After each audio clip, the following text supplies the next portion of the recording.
भारतीय संस्कृति के निर्वहन करते हुए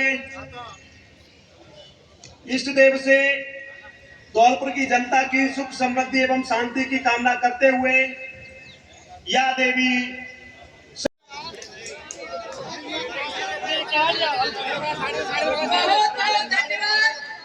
तो फिर मैं अपना मिशन 2023 का शुभारंभ 1 दिसंबर 2023 से शुरू कर रही हूँ। आप सब लोग अपने अपने पोलिंग बूथ पर जिस तरह आपने तीनों चुनाव में आज के इस पोलिंग बूथ कार्यकर्ता सम्मेलन में पधारे सभी मंचासीन अतिथिगण और यहाँ पर धौलपुर विधानसभा के प्रत्येक पोलिंग बूथ से पधारे मेरे सभी कर्मठ कार्यकर्तागण एवं सभी पधारे मीडिया बंधु, आप सभी को मेरा नमस्कार। आज सबसे पहले मैं माननीय मुख्यमंत्री जी का आभार व्यक्त करती हूँ कि जिन्होंने धौलपुर की जनता के लिए भरपूर बजट दिया है, जिससे इतना विकास हुआ है। और कांग्रेस से नवनिर्मित पदाधिकारियों को बहुत बहुत शुभकामनाएं देती हूँ। आप सबको पता है कि मैंने राजनीति मजबूरी ने की है। हकीकत में मुझे राजनीति नहीं आती, ना मुझे राजनीति का भाषण देना आता है और ना मुझे मीडिया वालों को इंटरव्यू देना आता है। इसलिए मैं किसी को इंटरव्यू नहीं देती। इसकी वजह से हमारे ज्यादातर मीडिया बंधु मुझसे नाराज भी रहते हैं। उसके लिए मैं आप सभी से क्षमा चाहती हूँ, क्योंकि वास्तव में राजनीतिक मैं नहीं हूँ।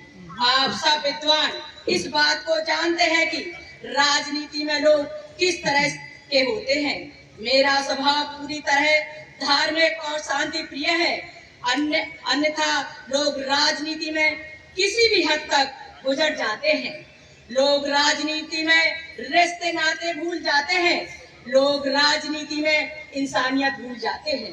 लेकिन मेरे अंदर यह सभी राजनीति के गुण नहीं है।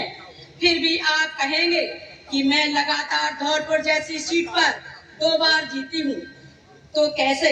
इसका सिर्फ और सिर्फ एक ही कारण है कि मेरे पति माननीय श्री BL कुशवाहा जी पूर्व विधायक धौलपुर ने पूरी विधानसभा के अंदर सर्व समाज की 500 लोगों की कोर टीम खड़ी की थी, जो हमेशा अदृश्य रहकर काम करते हैं, जो खुद विधायक प्रत्याशी बनकर समाज के काम करते हैं और उनके साथ जुड़े हुए हैं।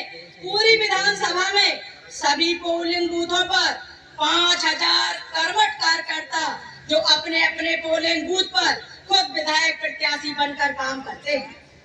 इसी का नतीजा है कि मेरी जैसी गृहिणी धौलपुर जैसी जगह पर लगातार रिकॉर्ड मतों से जीत दर्ज कराती है।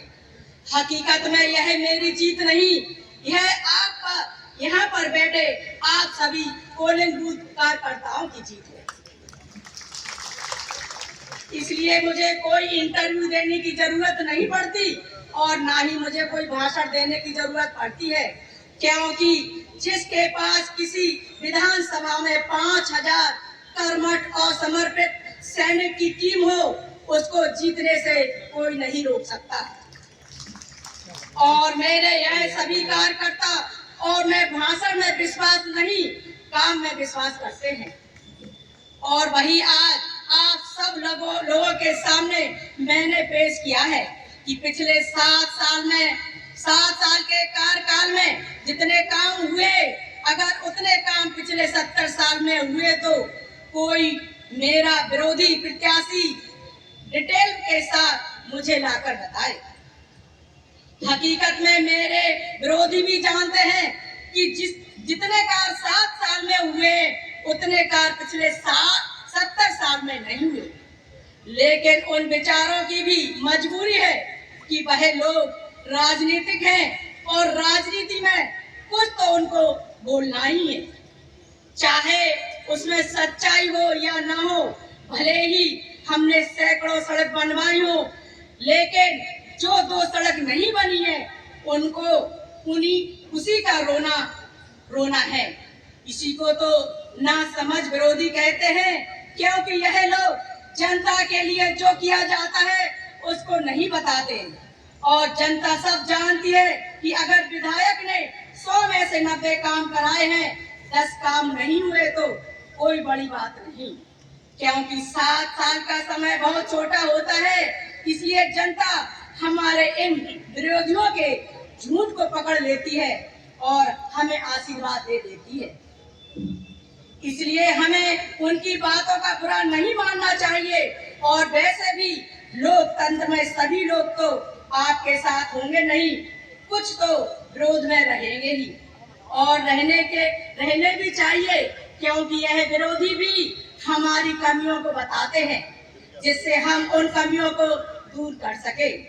और हमें जब जनता ने 3 बार जीत का और अपनेपन का सर्टिफिकेट दिया है, तो और हमें किसी विरोधी से किसी भी सोशल मीडिया के द्वारा भी किसी तरह का सर्टिफिकेट लेने की जरूरत नहीं है, और ना ही उनके इन छोटे छोटे प्रहारों से घबराने की जरूरत है।